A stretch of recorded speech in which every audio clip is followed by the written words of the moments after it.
तर आज आपल्याकडे डॉक्टर रजनी पवार मॅम आले आहेत। त्यांनी आपल्याला योगाबद्दल बऱ्याच गोष्टी सांगितल्या आहेत। त्या योगा ट्रेनर गेली 10 वर्ष आहेत आणि त्यांनी स्वतः त्यांचं वजन वाढलेलं होतं, त्याच्यातून त्यांनी वजन कमी करून योगातून त्यांना जे फायदे झाले तेही आपल्याला ह्या पॉडकास्टमध्ये सांगितले आहेत। तर हा पॉडकास्ट तुम्ही अख्खा पूर्ण बघा। हा पॉडकास्ट नक्की तुम्हाला आवडेल। योगाबद्दल बऱ्याच गोष्टी तुम्हाला कळतील आणि तुम्हाला जर योगा करायचा असेल तर रजनी मॅमला तुम्ही नक्की कॉन्टॅक्ट करा आणि हा व्हिडिओ आवडला असेल तर ह्या व्हिडिओला नक्की लाईक करा। रजनी मॅम, मला थोडंसं समजून घ्यायचं आहे की तुमचं बालपण आणि तुमचं एज्युकेशन नक्की म्हणजे कुठून बालपण झालं आणि एज्युकेशन कुठून झालं तुमचं? मी डॉक्टर रजनी पवार, नॅचरोपॅथ आणि योगा एक्सपर्ट। माझं बालपण महाराष्ट्रातून अकोला इथून झालं आहे आणि माझं शिक्षण पण गावातूनच झालं, प्राथमिक शिक्षण। परत माझं पदवी शिक्षण पण मी अकोल्यामधून केलं आणि त्यानंतर मी योगशास्त्र, नॅचरोपॅथी हे अनेक प्रमाणपत्राचं अभ्यासक्रम मी चालू केला। ओके, मग मुंबईला कधी येणं झालं तुमचं? मग मी मुंबईला लग्न झाल्यानंतर आले सर। माझं लग्न एक साधारण 20 वर्षात झालं आणि त्यानंतर मग मी हाऊसवाईफच होते।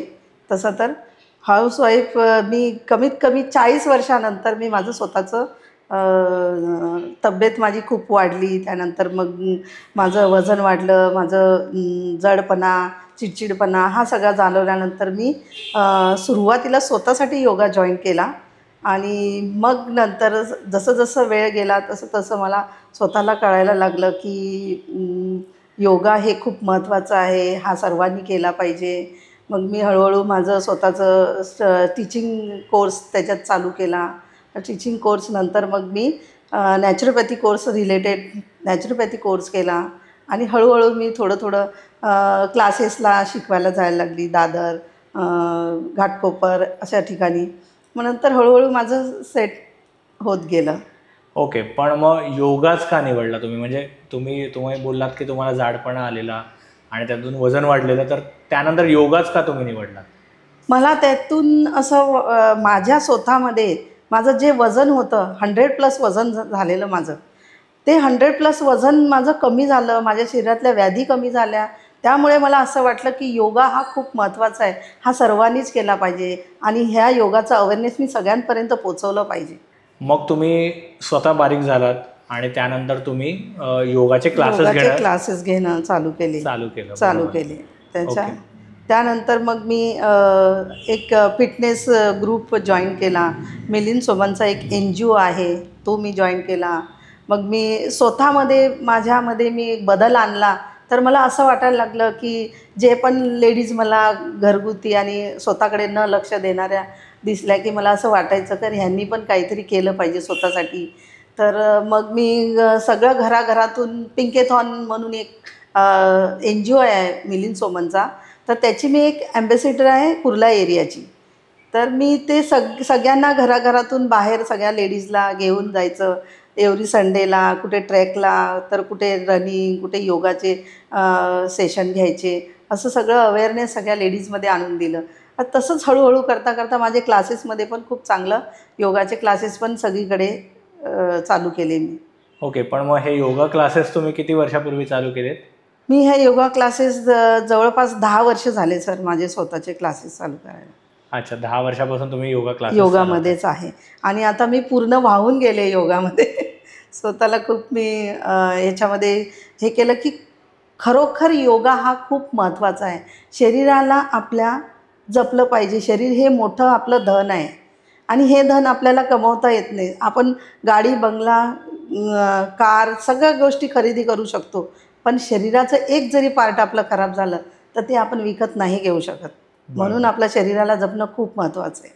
नाही, नक्कीच आरोग्य हेच धनसंपत्ती आहे नक्कीच। मला थोडं समजून घ्यायचं आहे की तुम्ही आता पिंकेथॉनचा म्हणजे मेन्शन केलं, पिंकेथॉन मिलिंद सोमन यांचं ते आहे।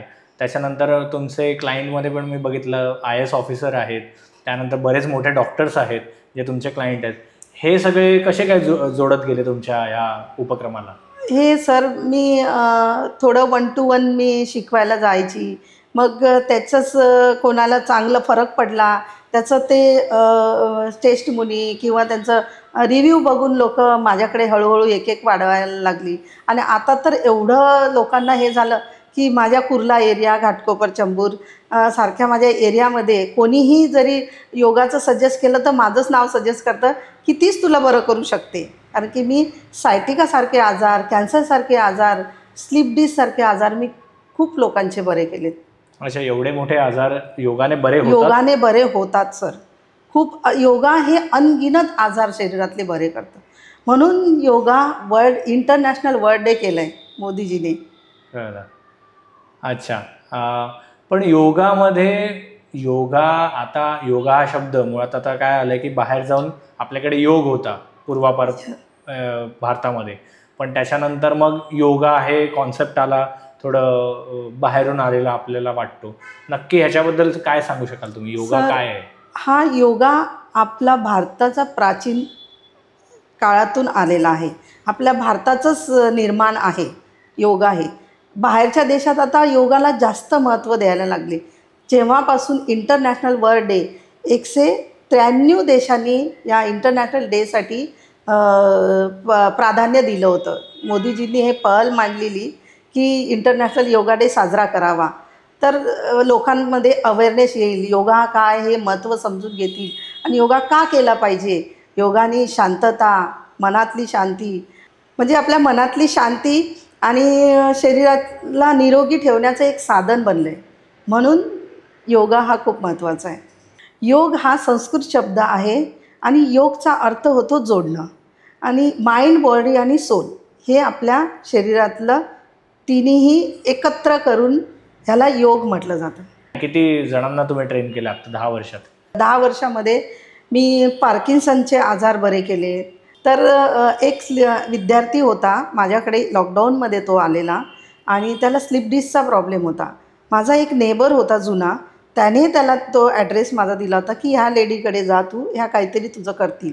कारण की त्याला ऑपरेशन सांगितलं होतं आणि ऑपरेशनचा खर्चसुद्धा आवाचा सव्वा सांगितलेला त्याला, आणि तो करू शकत नव्हता ह्या सगळ्या गोष्टी देअर. म्हणून मग तो माझ्याकडे आला. तर माझे घरचे लोक पण मला ओरडले. मी त्याला बघितल्याबरोबर त्याला बोलली की मी तुला बरं करू शकते. पण माझ्या घरचे लोक बोलले, तू काय डॉक्टर आहे का? तू काय एवढे क्रिटिकल आजार तू कशी काय बरे करू शकते?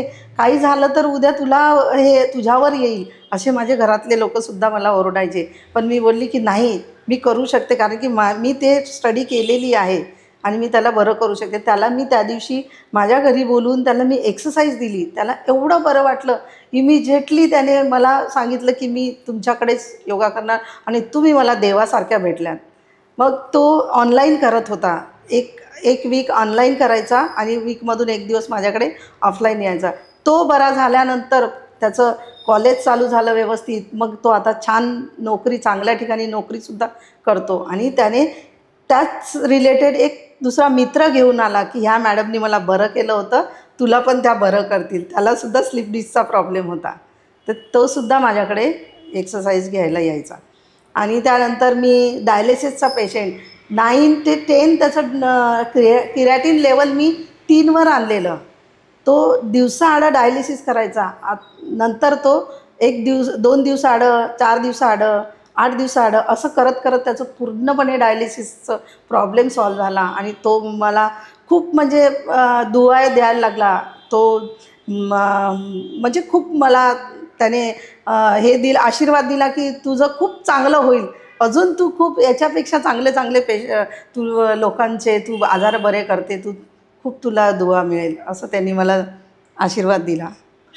नक्कीच. तुम्ही जे कार्य करतायत त्यातून बऱ्याच लोकांचा फायदा होतोय. तर हे खरंच खूप एक चांगलं काम तुम्ही करता. आता सुद्धा सर माझ्याकडे एक कॅन्सर पेशंट आहे, तिलकनगरवरून कॅन्सर पेशंट आहे. त्याला किमोनी खूप साईड इफेक्ट झालेले आणि तो काठी घेऊन उभा राहायचा आणि पूर्ण अंग त्याचं थरथरायचं, बॅलन्स नव्हता त्याला. 3 महिन्यात त्याला मी बॅलन्सही आणून दिला. आता तो अक्षरशः धावतो, रनिंग करतो, सगळ्या गोष्टी करतो आणि स्वतःमध्ये एवढं कॉन्फिडन्स आणून दिलं त्याच्या की त्याला असं वाटतं आता की मला काहीच झालेलं नव्हतं. एवढं त्याला खूप चांगलं वाटतं. आणि माझा योगा तो शेवटपर्यंत सोडणार नाही असं आता त्याने मला पूर्णपणे ठाम सांगून दिलं. नाही, योगा नक्कीच आपण सगळ्यांनीच केला पाहिजे आणि तो अगदी शेवटपर्यंत आपण केलाच पाहिजे सगळ्यांनी. हे तर तुम्ही लोकांना जे फायदे झालेत ते सगळे सांगितलेत. आता ह्याच्यात तुम्ही ॲज अ प्रोफेशन म्हणून गेली 10 वर्ष हे करतायत, मग ह्याच्यात नक्की एक सस्टेनेबल इन्कम आपण जी म्हणतो की ती कशी मिळवता येते, ह्याच्यातून काय नक्की ह्याच्यात इन्कम सोर्स कसे असतात? म्हणजे ॲज अ कोणाला जर योगा टीचर आता बनायचं म्हणाले तर त्यांना काय तुम्ही सजेस्ट कराल? तर माझ्याकडे योगा टीचर ट्रेनिंगचे कोर्सेससुद्धा मी चालू केले आहेत आणि 4-5 स्टुडंट आत्ता माझ्याकडे ॲडमिशन झालेले आहेत आणि त्याच्या आधी पण मी 2-3 ट्रेनर चांगले ट्रेन केले आणि माझेच स्वतःचे क्लासेस ते चालवतात. 2 पैसा त्यांना माझ्याकडूनच मिळायला लागला आहे आणि मी जास्त करून आता घरी जाऊनच पेशंट जास्त हँडल करते, कारण की माझी नॅचरोपॅथी डॉक्टरकी पण पूर्ण झाली. त्याच्यामुळे मी थेरपीज आणि थोडं योगा एक्सरसाइज, प्राणायाम, मेडिटेशन ह्या सगळ्या गोष्टीने मी पूर्णपणे आजार बरा करण्याचा प्रयत्न करते आणि खूप त्यांच्यामध्ये ना एक पॉझिटिव्हिटी आणून देते की त्यांना असं जाणवलं नाही पाहिजे की आपण आजारी होतो आणि आपला आजार पूर्णपणे बरा झाला. त्यांना एक आश्चर्यजनक त्यांना मिराकल त्यांच्यामध्ये आणून देते मी, पॉझिटिव्ह एनर्जी सगळी. नक्की नक्की. आजकाल ऑनलाईन पण योगा शिकवला जातो, पण बरेच लोक घरी योगा करताना बऱ्याच चुका करतात. अशा 3 मुख्य चुका तुम्ही काय सांगू शकाल की जे लोक स्वतः योगा करून त्या चुका करतात आणि ज्या करू नयेत लोकांनी? हां, तर आजकाल लोक ऑनलाईन यूट्यूब चॅनल बघून योगा करायला लागतात की कशाला, आपल्याला बाहेर जायला वेळ नाही, वेळ पण वाचतो, पैसा पण वाचतो, हा विचार करून आपण स्वतःच घरी करायला बघतात. पण तसं नाही, कारण की यूट्यूबमध्ये तुम्हाला यूट्यूब आणि व्हिडिओमध्ये असं सांगत नाही की तुम्ही चुकीचं करताय की बरोबर करताय.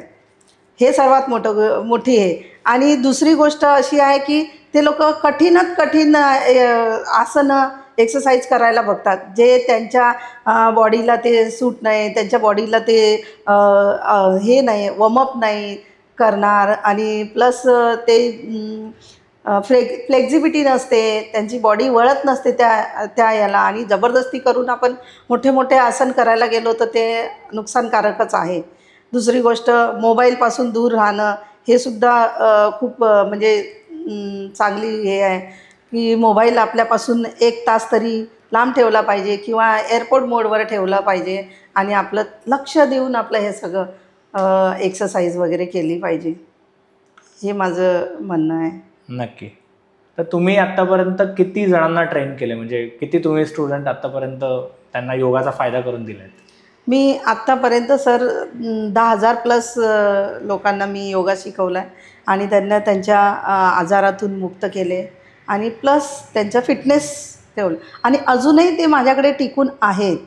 माझ्याकडे 10-10 वर्ष जुनेसुद्धा स्टुडंट आहेत आणि त्याच्यातून मी बऱ्याच स्टुडंटला मी चांगलं तर केलं आणि मी ह्या मी एक सर्व्हिसेस देते. मी पर्सनल क्लासेस घेते, प्लस कॉर्पोरेट योगा घेते, प्लस मी घरी जाऊनसुद्धा योगाचे सेशन देते, प्लस प्रीनेटल योगा देते आणि बाहेर असे इव्हेंट घेते, मोठे इव्हेंट स्वतःचे अरेंज करून योगाचे इव्हेंट अरेंज करते. प्लस मी कॉम्पिटिशन घेते, योगा कॉम्पिटिशनचे हे सुद्धा घेते. मी ग्रुप क्लासेस पण घेते आणि चंबूर, कुर्ला इथे माझे 2-3 ब्रांचेस आहे स्वतःचे आणि प्लस मी अजून इतर ठिकाणी पण ब्रांचेस टाकण्याचं नियोजन केलेलं आहे. महिलांसाठी तुम्ही स्पेशली असं काय, म्हणजे त्यांच्यासाठी तुम्ही काय करतात? महिलांसाठी सर आम्ही असं हे करतो की त्यांना फ्री सेशन देतो आम्ही एक संडेला म्हणून, कारण की बाकी दिवस तर ते सगळे बिझी असतात, मुलांचे टिफिन, मिस्टरांचं सगळं करणं, घराचं सगळं करणं, स्वतःचा जॉब पण असतो.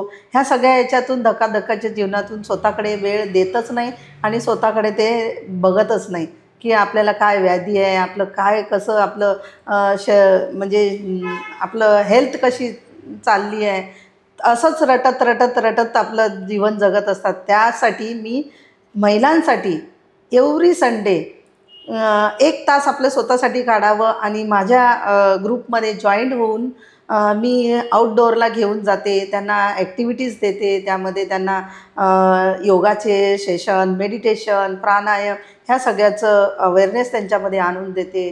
प्लस हे फ्री असतं, याचं काही कोणाला कॉस्ट वगैरे नसते, फक्त आम्हाला ट्रॅव्हलिंगचाच खर्च येतो, बाकी दुसरं काही ह्याच्यामध्ये खर्च नाही. पण लेडीज पण ह्याच्यामध्ये जुळल्यात भरपूर. माझ्याकडे 70 ते 80 लेडीज आता माझा तो ग्रुप बनला आहे एव्हरी संडेला वर्कआउटला जाण्याचा. आणि खूप छान वेगवेगळ्या ठिकाणी आम्ही चूज करतो आणि वेगवेगळ्या ठिकाणी जाऊन आम्ही हे योगाचे सेशन करतो. स्ट्रेसमधून ते रिलीफ होतात आणि खूप फुल एन्जॉय करतात आणि ते आतुरतेने संडेची वाट बघत असतात. मेन म्हणजे आता तर ते खूप छान त्यांना वाटतं की आपण आठवडाभर काम करतो आणि आठवड्यातून एकदा आपल्याला काहीतरी चेंजेस मिळतं, काहीतरी आपल्या स्वतःसाठी जगण्याचा एक वेगळा प्लॅटफॉर्म आपल्याला रजनी मॅमनी तयार करून दिलेला आहे. म्हणून ते माझ्याशी जुळतात सगळेजण. नाही, खूप छान तुम्ही हे सगळ्या महिलांसाठी आणि सगळ्यांसाठीच हे खूप छान तुम्ही ॲक्टिव्हिटी करतायत. आता मला एक शेवटचा तुम्हाला प्रश्न करायचा आहे की जे कोणी ऑडियन्स आपले हे बघतायत हा पॉडकास्ट, ज्यांना योगा करण्याची इच्छा होते त्यांनी रजनी मॅमकडेच का यावं? असं काय स्पेशल तुमच्या ट्रेनिंगमध्ये आहे? तर माझ्या ट्रेनिंगमध्ये असं आहे सर की मी जीव तोडून सगळ्यांना वेगवेगळ्या टाईपचा योगा, वेगवेगळ्या टाईपच्या ॲक्टिव्हिटीज देण्याचा प्रयत्न करते. त्यांच्याकडे जेन्युइनली लक्ष देऊन त्यांच्यामधले प्रश्न समजून घेते, त्यांच्या गरजा समजून घेते आणि त्या टाईपनी त्यांना मी हँडल करते. प्लस त्यांचे क्लायंटचे बरेचसे रिव्ह्यू आहेत, त्यांचे रिझल्ट आहे, मी रिझल्ट पण दाखवत असते की हा व्यक्ती असा होता आणि आज असा झाला आहे, ह्या व्यक्तीला असे प्रॉब्लेम होते, त्याला असे प्रॉब्लेम त्याचे सॉल्व झालेत. असे माउथ पब्लिसिटी प्लस याच्या त्याच्या रेफरन्सनी, परत गुगलवर रिव्ह्यूज आहेत आपले, ते बघू शकता आणि आम्ही काय काय सर्व्हिसेस देतो ते तुम्ही बघू शकता. तर ह्याच्यामुळे माझ्याकडे येऊ शकता सर. चालेल. आणि ज्यांना तुम्हाला कनेक्ट करायचं आहे ते कसे तुम्हाला कॉन्टॅक्ट करू शकतात? तर माझं कनेक्टसाठी माझं व्हॉट्सअप आहे, व्हॉट्सअप कनेक्ट करू शकता मला इंस्टाग्राम कनेक्ट करू शकता, माझं वेबसाईट आहे, माझं फेसबुक आहे, लिंक्डइन आहे, या सगळ्यावर माझं सोशल मीडिया मध्ये सगळं माझं ॲड्रेस मिळू शकतो, माझं फोन नंबर, कॉन्टॅक्ट माझं सगळं आहे. नक्की. खूप जणांनी हा व्हिडिओ बघितला आहे आणि हा व्हिडिओ बघून खूप जणांनी तुमच्याकडे योगासाठी जॉईन व्हावं अशी माझी इच्छा आहे. आणि तुम्ही आज आम्हाला वेळ दिलात आणि हा ओव्हरऑल पॉडकास्ट आपण इथे घेतला त्याबद्दल खूप खूप धन्यवाद. आणि खूप जणांनी योगा करावा हीच माझी इच्छा आहे. Thank you sir.